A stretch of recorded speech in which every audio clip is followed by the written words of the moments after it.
కనిపించవద్దు. అర్జునుడు గాంధీవాన్ని చేతపెట్టి మీ గుండెల పైన వేసేటువంటి పరిస్థితికి తెచ్చుకోవద్దు. భీమసేనుడు గదాదండాన్ని చేతబట్టి నీ తమ్ముడు రొమ్ము పగలగొట్టి వేడి రక్తము రాగిన నాడు, నీ 2 తొడలు విరగొట్టిన నాడు, బావా కృష్ణ మరి వాళ్ళ అర్ధరాజ్యం వాళ్ళకి ఇచ్చేస్తానయ్యా, వద్దు నన్ను చంపవద్దు అని చెప్పు అని అరచినా నీ మొర ఆలకించేవాళ్ళు ఒక్కరుండరు దుర్యోధన. ఇప్పుడైనా మించిపోయింది ఏమీ లేదు వాళ్ళ అర్ధరాజ్యం వాళ్ళకి అంటే. ఒక్కసారిగా సింహాసనం మీద నుంచి అలా పైకి లేచాడు గోకుల విహారి. రాయబారానికి వచ్చావా? ఇక్కడున్న వీళ్ళందరికీ నా చెడును చూపించి నన్ను చెడ్డవాణ్ణి చెయ్యాలని వచ్చావా? మామా శకుని, తమ్ముడు దుశ్శాసన, మిత్రమా కర్ణ, ఈ నలుగురికి పెద్ద బిరుదుందంట. ఏమిటి ఆ బిరుదు? దుష్ట చతుష్టయము. అంటే దుర్మార్గపు పనులు చేసే మార్గములో వీళ్ళని మించిన వాళ్ళు లేరట.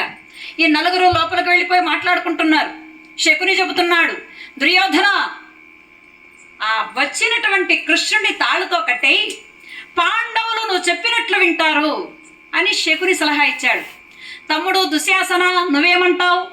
నీ మాటకి ఎప్పుడైనా నేను కాదన్నానా? నువ్వు ఎట్లా చెప్తే అట్లాగే. కర్ణుడు అంటాడు, అవును దుర్యోధన, శకుని చెప్పిన మాట వినవలసిందే. ఇక ఈ దుష్ట చతుష్టయమే కాకుండా ఈ నలుగురే కాకుండా 100 మంది కౌరవులు, దుర్యోధనికి కావలసిన వాళ్ళు అందరూ కూడా పగ్గాలు తీసుకొని వస్తున్నారట స్వామి వారిని బంధించడానికై. పరమాత్ముడు అంటున్నాడు, బావలారా నేను ఏదో మీకు న్యాయం చేయడానికి వచ్చాను, మీరు నన్ను బంధిస్తారా? నేను ఒక్కడిని, మీరు 100 మంది. ఒక ద్రౌపదిని ఏడిపిస్తేనే మీకు ఈ కర్మ పట్టిందే. ఇక నాకు 1 కాదు 2 కాదు 8 మంది భార్యలు ఉన్నారు. ఆ 8 మంది ఏడిస్తే ఆ ఏడ్చిన కన్నీటిలో పడి చస్తారా? నా జోలికి రాకండ్రా, అక్కడే ఉండండిరా అంటున్నాడు పరమాత్మ. అది అర్థమవుచేస్తే కదా మూర్ఖులకు ఉపదేశం చేస్తే మూర్ఖత్వం ఇంకొంచెం ఎక్కువ అవుతుందట. వచ్చేస్తున్నారు పగ్గాలు తీసుకొని స్వామి వారిని బంధించడానికి. నటన సూత్రధారి కదా స్వామివారు, భయాను నటిస్తున్నాడట. బావలారా మీరు నన్ను బంధిస్తారా? ఇది మీకు న్యాయమా? ఇది మీకు ధర్మమా? బంధింతువా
మీరు నన్ను బంధిస్తే అష్టభార్యలు నా కోసమే ఎదురు చూస్తారేమో.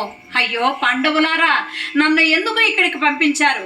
కురువీరులారా, కురు పెద్దలారా, నన్ను కాపాడండి కాపాడండి అంటూ పరిగెడుతున్నాడట. పరిగెత్తే వాళ్ళని చూస్తే తరిమే వాళ్ళకి ఎక్కువ హుషారనమాట. వాళ్ళ అడ్డం తిరిగితే వీళ్ళ పని ఉంటుంది. అలా పరిగెడుతూ సభా మధ్యలోనికి వచ్చి అలా నిలబడ్డాడు పరంధాముడు. దుర్యోధన, రాయబారిని శిక్షించరాదు, దూషించను కూడదు, ఇవి రెండూ చేశావు నీవు. రాచ మర్యాదలు ఎరుగని మూర్ఖుడివి నీవు నన్ను బంధిస్తావా? నేను భక్తి అనే పగ్గాలకు లొంగుతాను గాని అహంకార పూరితమైనటువంటి పట్ట పగ్గమలా నన్ను బంధించు అంటూ స్వామివారు అలా అలా అలా తన విశ్వరూపాన్ని ప్రదర్శిస్తూ ఉన్నాడు.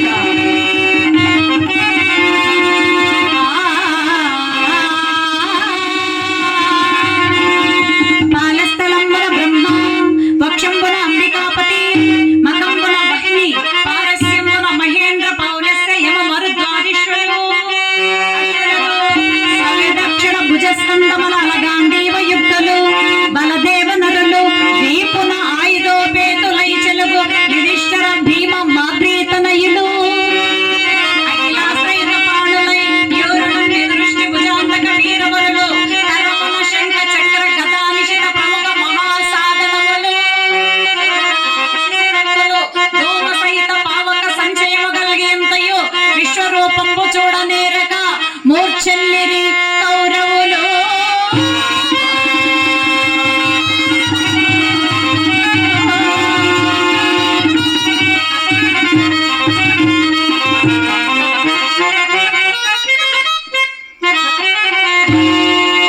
స్వామివారు అలా అలా తన విశ్వరూపాన్ని ప్రదర్శించాడు.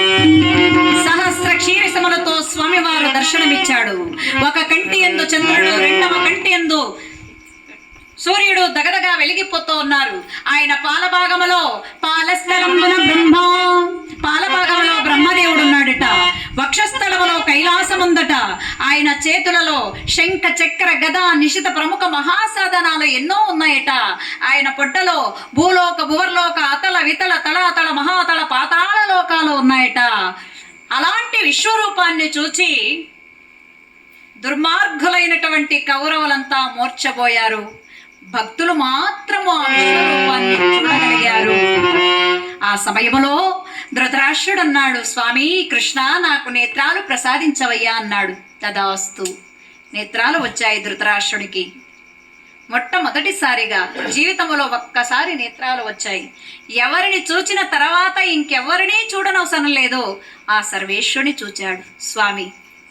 14 లోకాలు చూచాడు.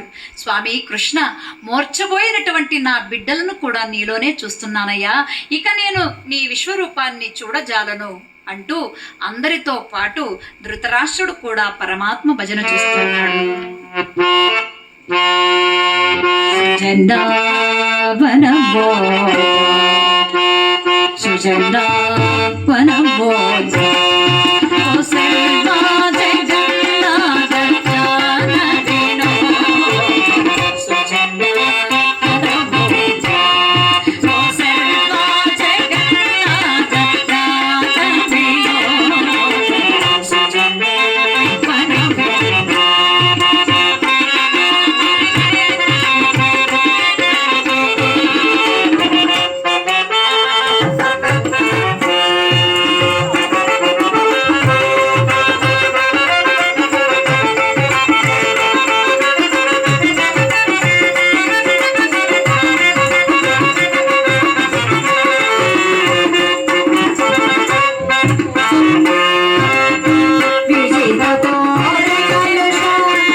పుట్టేటువంటి వాళ్ళు, చచ్చేటువంటి వాళ్ళు, యజ్ఞాలు, యాగాదులు, పర్వతాలు, నదులు, వంకలు, వాగులు అన్నీ కూడా ఆయన మధ్యలోనే కనిపిస్తూ ఉన్నాయి.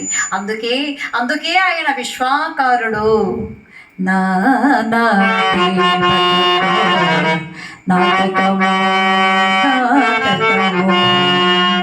భగవంతుడు సృష్టించిన నాటకములో మనమందరము కూడా బొమ్మలమే.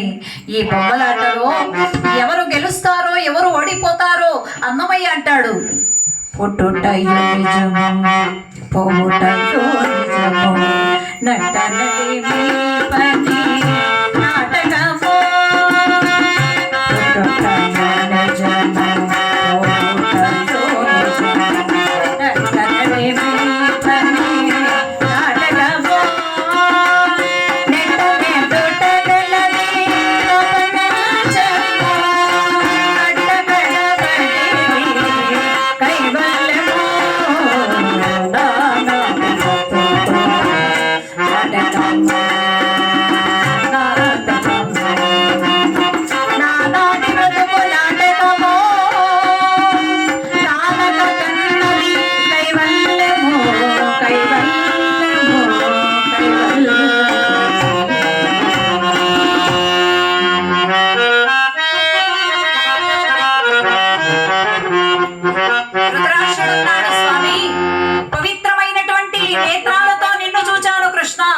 నిన్ను చూచిన ఈ నేత్రాలతో మళ్ళీ పాపిష్టి లోకాన్ని నేను చూడలేను స్వామి, ఈ చూపును నువ్వే తీసుకో కృష్ణ. తదాస్తు అడ్డుడైపోయాడు, గుడ్డివాడైపోయాడు. ఇక నారదాది మహర్షులంతా స్వామి నీ విశ్వరూపాన్ని ఉపశమనం చేసుకోండి అని ప్రార్థింపగా స్వామివారికి మామూలు రూపం వచ్చేసింది. ఇక ఆ విశ్వరూప సందర్శనం చూశాడు కదా ధృతరాష్ట్రుడు, అదే గుర్తుకొస్తుందంట, అదే చూస్తున్నాడు, ఆ హృదయంలో అదే చూస్తున్నాడు. అక్కడికి వెళ్ళారు పరంధాముడు, మామా ఇప్పుడైనా పాండవులకు అర్ధరాజ్యం ఇప్పిస్తావా? బొగ్గు పాలు కడుగ పోవునా మలినంబు. బొగ్గును పాలతో కడిగితే పాలు నల్లగా అయిపోతాయేమో కానీ బొగ్గు మాత్రం తెల్లగా కాదు. కుక్క తోకకు ఎన్ని దెబ్బలు కట్టినా కూడా విప్పేస్తే దెబ్బలు వంకర వస్తాయేమో కానీ కుక్కతో ఒక చక్కగా రాదు, ఎప్పుడు వంకరగానే ఉంటుంది. ఈ ధృతరాష్ట్రుడు బుద్ధి కూడా బొగ్గులాంటి బుద్ధి. అంటాడు ధృతరాష్ట్రుడు, నాయనా కృష్ణ అల్లుడు, పాండవులే నీకు బావమరుదులా, నా బిడ్డలు పరాయి వాళ్ళ. పాండవులకు అరణ్యాలలో ఉండడం వాళ్ళకు బాగా అలవాటు అయిపోయింది స్వామి, వాళ్ళని అక్కడే పెట్టు. నా బిడ్డలు ఈ రాజ్యాన్ని పరిపాలన చేసేటట్టుగా ఆశీర్వదించు అన్నాడట. ఓహోహో, ఇంత పెద్ద విశ్వరూపాన్ని చూచి ఇదేది నాది కాదని శ్మశాన వైరాగ్యము ప్రసూతి వైరాగ్యములుగా అయిపోయిందని బ్రతుకు, ఇంత బ్రతికి బొగ్గులాంటి నీ బుద్ధి మారదా అనుకున్నాడట పరమాత్మ. మామా సత్యమేవో జయతి అని చెప్పి ఇక పరంధాముడు కౌరవులకు పాండవులకు యుద్ధమే నిశ్చయం, యుద్ధమే నిశ్చయం, యుద్ధమే నిశ్చయం. ఇక పాండవులకు తెలియజేయడానికై ఉపప్లావ్యానికి బయలుదేరాడు పరంధాముడు. వెంట వచ్చినటువంటి నారదాది మహర్షులంతా కూడా ఈ విధంగా గానం చేస్తున్నారు. శ్రీ శ్రీనివాస గోవింద శ్రీ వెంకటేశ